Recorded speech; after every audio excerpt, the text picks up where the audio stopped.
Welcome back, investors. I know it's been a while since I uploaded the last video, but the main reason I haven't is because last year I filled up my ISA and I wasn't making any more purchases within the market, so I didn't think it would be that interesting as I wasn't buying anything. But now that the new ISA is open for the tax year and I'm starting to buy again, I thought I'd start doing updates again on the portfolio.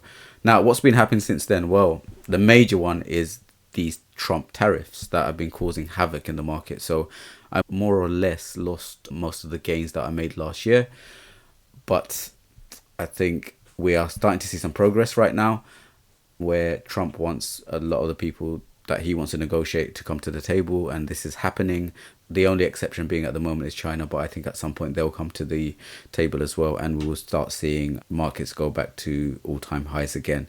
Now, what that does give is opportunities to buy stocks at a cheap rate, which I am starting to do. Where the portfolio is at, so as you can see right now, it's at 90,835. So it's a live video, so this is going to move. If you look at where we were at its height, it was just over £107,000, and the Trump tariffs has taken all of that away. As mentioned, it's stabilizing a bit more. At the lowest it went down to just under 85,000, but now it's starting to recover again, and hopefully it's going to recover well. So as you can see, for today we are up just under 1% at £580. So let's have a look at the asset allocation and so what's within my portfolio. So as you can see, a lot of my biggest holding is Google, and I have a big holding within MasterCard, Visa, and MicroStrategy. Let's have a look at slightly more in detail. So as you can see, Google is my biggest holding, and this is one which I'm adding to. I think this is a great opportunity to have a company of this size at a forward PE of less than 20 is amazing. So I'm loading up a lot of that. I'm really happy that it's my biggest holding and it represents 12.7% of my portfolio. Let's have a look at Imperial Brands. This is doing really well for me, up 66% on that, and it's a very, very big dividend payer. Followed by Visa at just under 10%. And this and MasterCard are companies that I'm really, really happy to hold. MicroStrategy, so this is a company that owns a lot of Bitcoin, which I'm a big holder of. A lot of volatility within this, but this is fine because this is where I think, I mentioned in the past that every portfolio should have a decent amount of risk, and this is mine. These are the companies that kind of can make you rich at the end of it, which is what we're kind of investing for. Next up at 5% is Microsoft at just under 5k.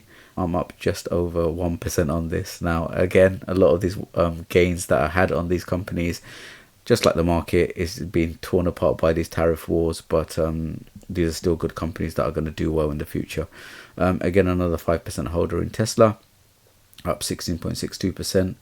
AbbVie up just under 20%. It's a good dividend payer. And another company just under 5% is ExxonMobil, where I'm up 12%. Carnival, I'm up 28% on that holding, and it represents just under 4% of my portfolio. Amazon, another one. I think is really quite cheap at the moment. I have just under 3.3k worth of shares, down a little bit on that, just under 2.644%. Elgen, down 3% on that one. Nvidia, I'm up almost 35%. So this is still doing well for me, even though the market is being decimated. Next one, Rio Tinto, the mining companies. I have one other in BHP, which you'll see a little bit later on, which is struggling at the moment. But again, this is one I hold for its dividend and the additional purchase that I can make off the dividends that it pays. Centrica, just under 3% within my portfolio, up 32% on that one. Apple, up just under 5%. BHP Group, as mentioned earlier, down 25% on that one. But these are all holdings that are quite small now, 2.5%. Costco at just again close to 2.5%, up 25% on that one. Broadcom up 30%. Shell down just 1.5%. And the last two are KLA and ASML, which are down 18% and 30% respectively. So as mentioned, £90,500 from net deposit of £81,000. A lot of my gains have been eroded, but I think we'll get them back as the market recovers. So thank you very much for watching this video, and please subscribe, please like, and follow my journey as an investor.